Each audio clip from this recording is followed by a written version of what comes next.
The following is an encore presentation of stories from the Dooralong Transformation Centre. That was Mandisa with Overcomer. We have an overcomer in the studio with us called Leeanne from the Dooralong Transformation Centre. We talked to Leeanne very briefly, before the 10 o'clock news. Now we're going to sort of dig a little bit deeper into Leeanne's story. Anne is an alcoholic. You're telling us you were born in Sydney. You're a Sydney girl. I'm a Sydney girl, yes I am. Yeah. Just adjusting the mic, so if you're hearing some funny noises, that's just me playing around with the mics, but yeah, that's fine. So you're a Sydney girl. You're born and bred Sydney? Yes, born and bred Sydney. I grew up in Five Dock, Canada Bay, and I lived there all my life. The last few years I've been living in Ultimo, Broadway. I was just in a small bedsit unit there, and I was there until I left there and or commenced rehab. Came to Dooralong. Yes. Yeah. So let's turn the clock back on you, Leeanne. When did problem drinking become an issue for you? Because, you know, we all, well, not all, but lots of people experiment with drinking during their teens, and they have it under control, and it's never an issue for them for their whole lives. Other people experiment, and it's not good. It doesn't work out well. When did it start to become a problem for you?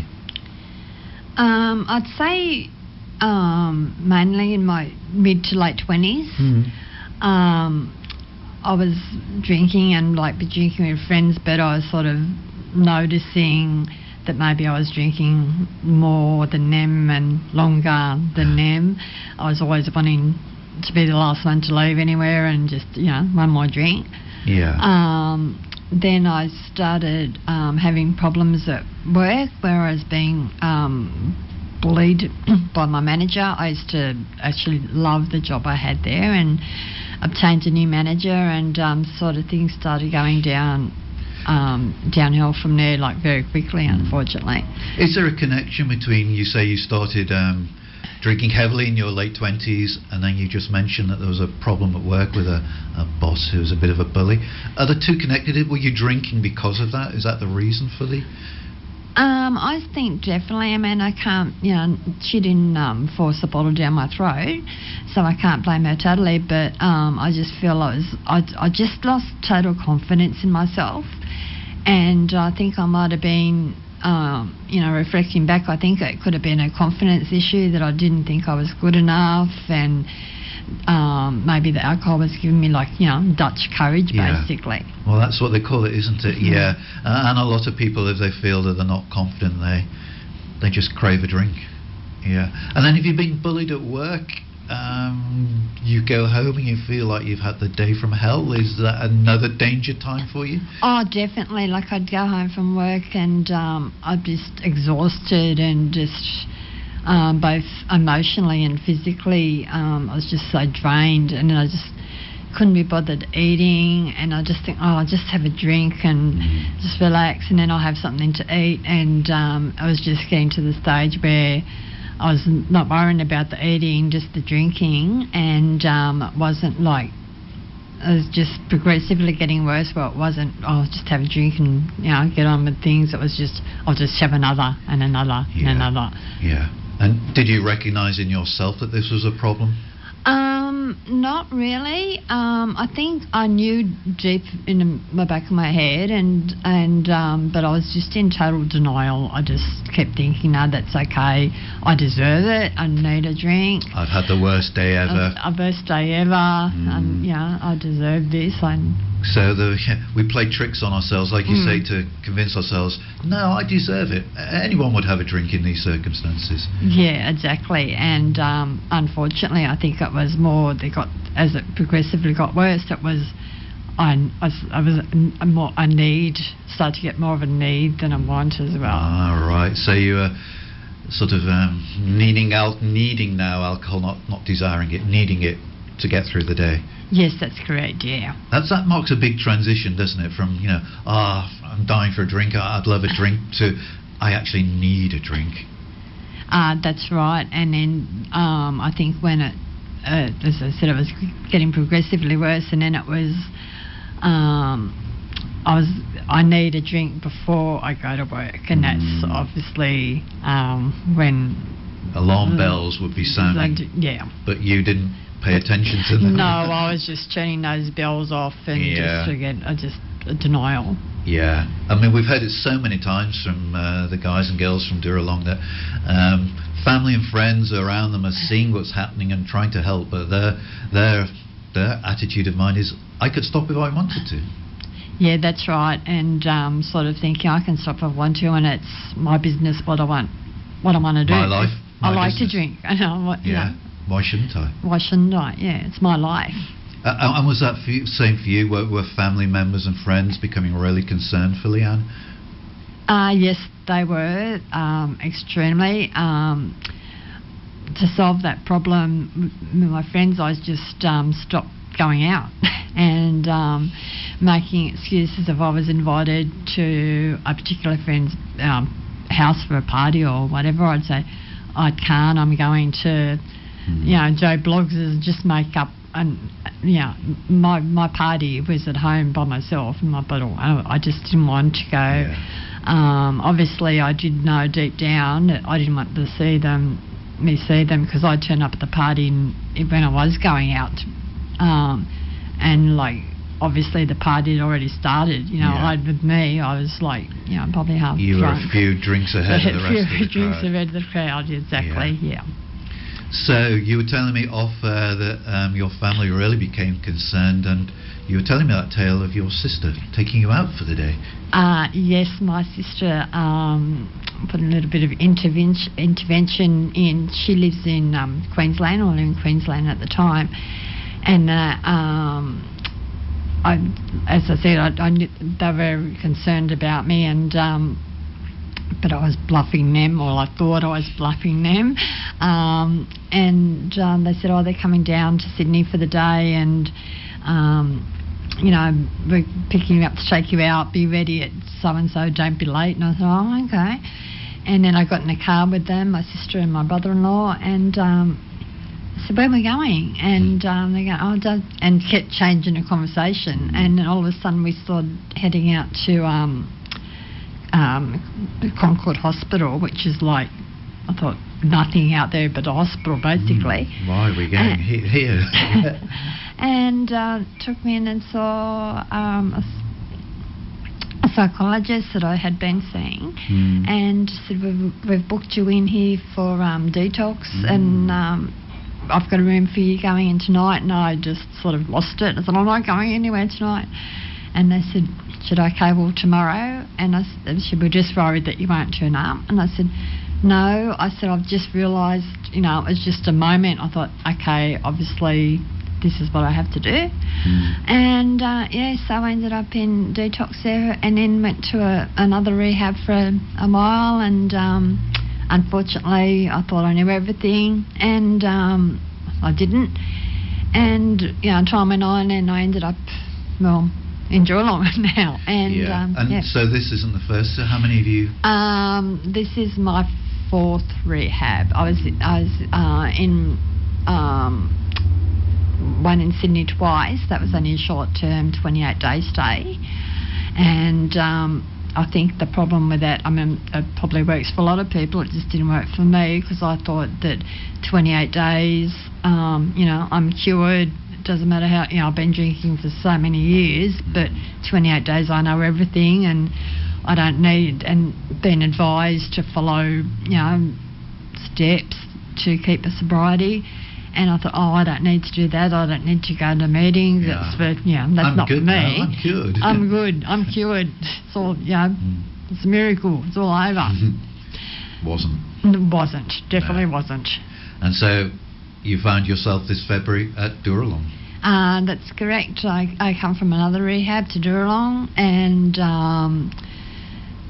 I was like, extremely nervous, not wanting to go, and then again realising, I didn't have a choice. I have to do this, otherwise I'm pretty much at rock bottom.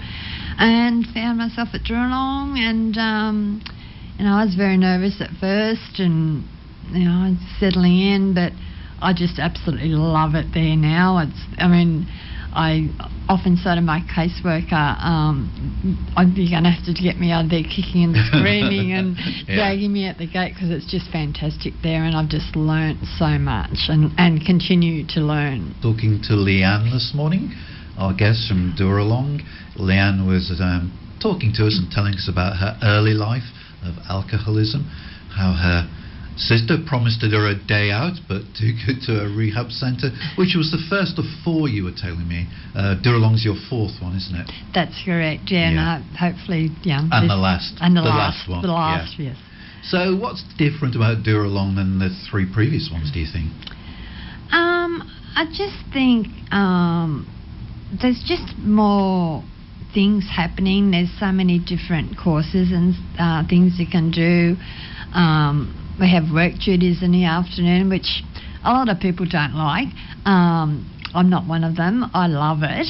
I do raking leaves, and there's plenty of leaves to rake, believe me. Oh, yeah, I can believe that's, that's an endless job, raking leaves at Dooralong, I would think. It is an endless job. Normally, like when I finish up in the afternoon, I look around and it's just so good to be proud of something, and I'm really proud, and I look around and I go, it looks fantastic, and I'm so happy. And then we have storms and wind and rain, and I go the next day and have a look and go, oh, it looks like I've done absolutely nothing out here. And you start all over again. And start all over again, but I don't mind. As I said, I love it. It's just great, and I think it just gives me a little me time, just to think and reflect, and it's such a beautiful place, and it's a nice place to reflect, actually. So you like work? Yes, I like work. You like work. You like doing a good job. I like doing a good job, and and I like work, and it's just to get some, as I said, just to see at the end of the day that I've done something, I've made a difference to the grounds of Dooralong. Yeah, no, that's great. You've been at Dooralong, I'm no good at maths, so it's February to October, that's sort of 8 months, is it? That's right, yeah. And it's a very different Leeanne now than the one who entered way back in February? It's an extremely different Leeanne. I was very quiet when I first got there. I still am. I'm not a real loud person, but I talk, and if one thing I know that I do now, if I think something's wrong, or that something's happening and I think it's wrong, I'll speak up and say how I feel, and I think that's something I'm glad that I'm doing now, to help other people that might be, I think, getting a wrong deal, or if I think I'm getting a wrong deal, just to have the ability to, say my case. And that's a big thing for you, because you spent so many years being bullied in that job that you previously loved so much, bullied to the extent that you were coming home and you're just drinking because of the bullying at work, but now you're prepared to stand up and speak up, not just for yourself but for other people as well. It's a big thing that's happened in your life.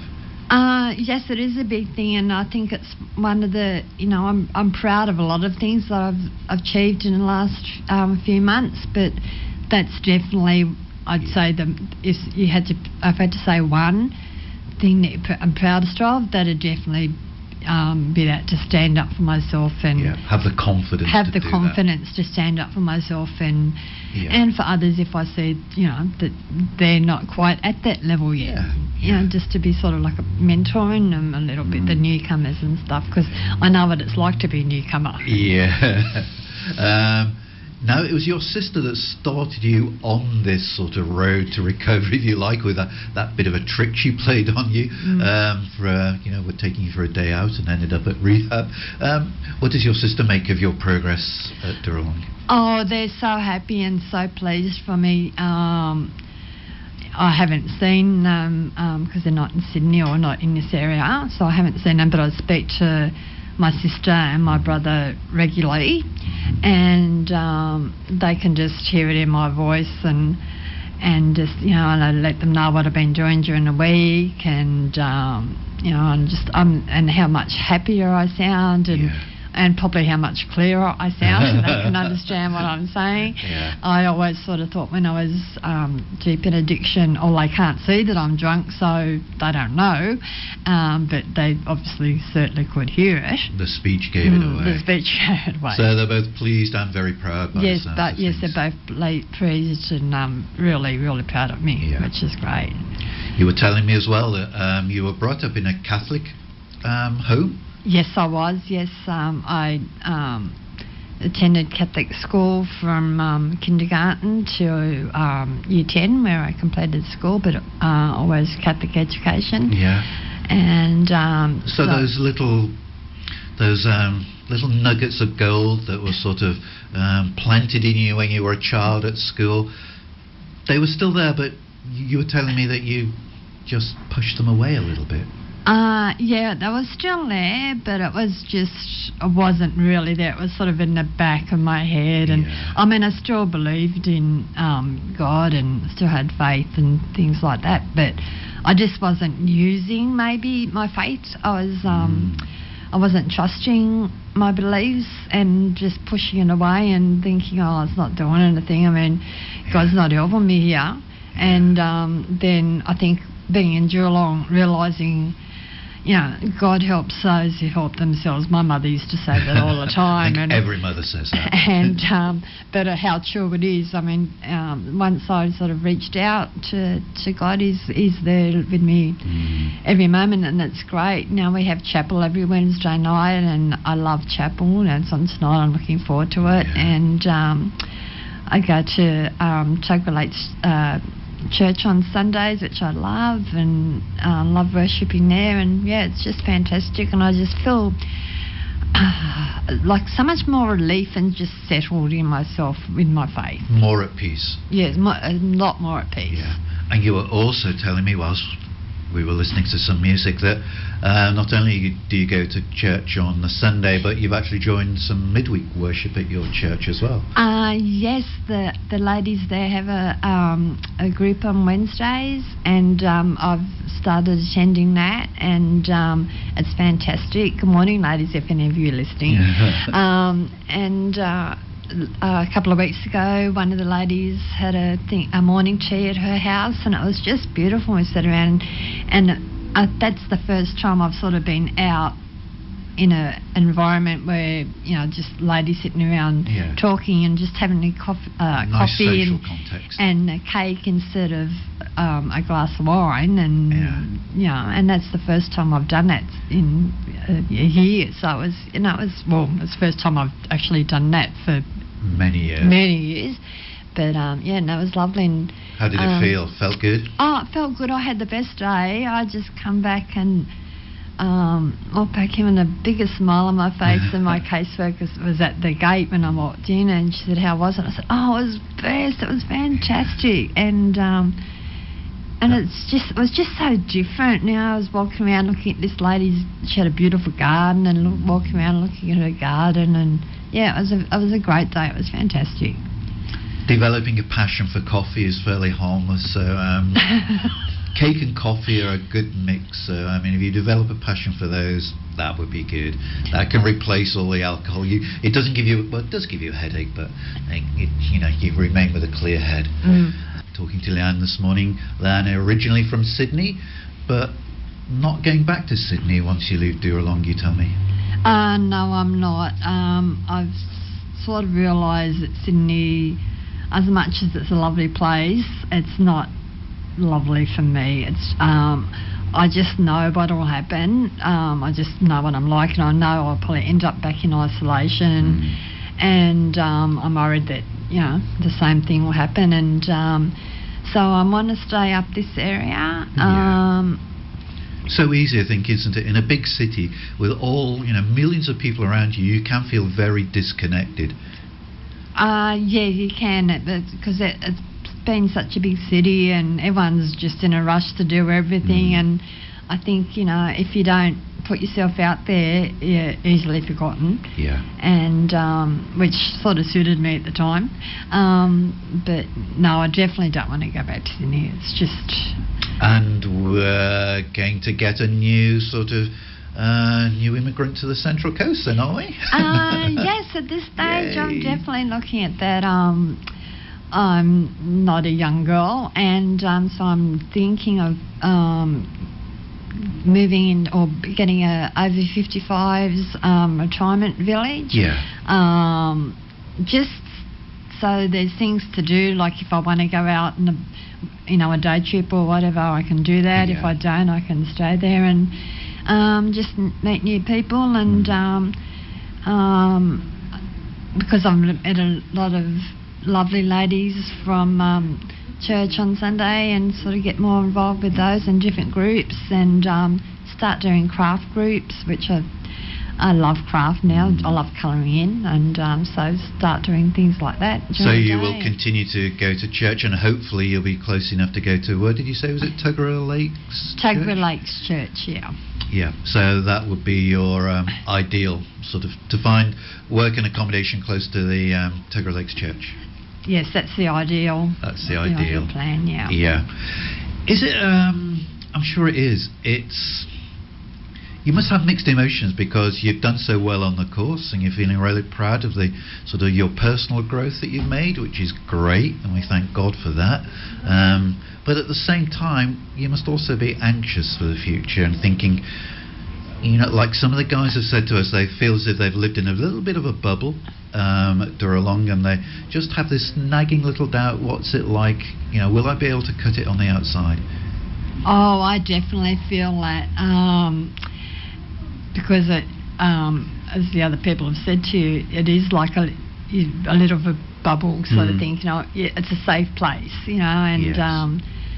and I don't know what's going to happen when I get out. I don't know how I'm going to cope with things. I mean, I think I've learned all these tools, which I have, but I suppose it's like anything. Everything's good in theory, but putting into practice is like a totally different thing. But they prepare you well, don't they? Because you're going through this re-entry phase, and then they don't. They don't sort of cut off all contact with you. They, there is this, they do remain in contact with you, and there is that ongoing support. Oh yes, there's definitely ongoing support, and yeah, they definitely don't. See, they definitely don't sort of bye, see you later, good luck. Yeah. No, it's definitely not that at all. Yeah. It's just my, I suppose, nerves and trepidation and stuff like that. But I guess it's one of those situations where they say, oh, you just got to trust the process. Yeah, the Salvos know what they've been doing. They've been running that transformation centre for many, many years now. They know their system works, and you just got to have trust in God and trust in the system itself. That's exactly right. Just give in and let it happen, and just have trust in them, trust in God, and trust in myself that I can do it, and but I'm not the only one that can do it. There's plenty of help there for me. That's brilliant. Look, Leeanne, we do pray that God will continue to bless you, that He will find both accommodation and employment for you here on the coast, and that you can continue to sort of grow emotionally and spiritually whilst you're here on the coast with us. That would be just super. Oh, thank you very much. I appreciate it, and I hope all those things do happen for me. And it's a busy night for you, chapel night? Chapel night, I just love chapel night. Love chapel night. I like to sit in the front row, and I get up there, and when we have songs, and I love to get up and have a little bit of a dance, and it's great. I love chapel night. So what time does that start? That starts at 6:30. 6:30. Right, so all of us listeners, if we sort of glance at our watches about 6:30 this evening, 7 o'clock, just think what Leeanne is doing. We might be just getting over the sort of lounging on the couch, being a couch potato, watching TV. Leeanne will be up and down with the music, clapping and bopping along and worshipping God. So, sounds like a good evening. Yes, looking forward to it. Thanks, Leeanne, for coming in. Give our best to everybody back at Dooralong. Thank you. Thank you very much for your time. You've been listening to an encore presentation of the Dooralong stories, which can be heard live every Wednesday at 10 a.m. and repeated 8 p.m. Sunday and 1 a.m. Wednesday, right here on 94.9 rema.cc.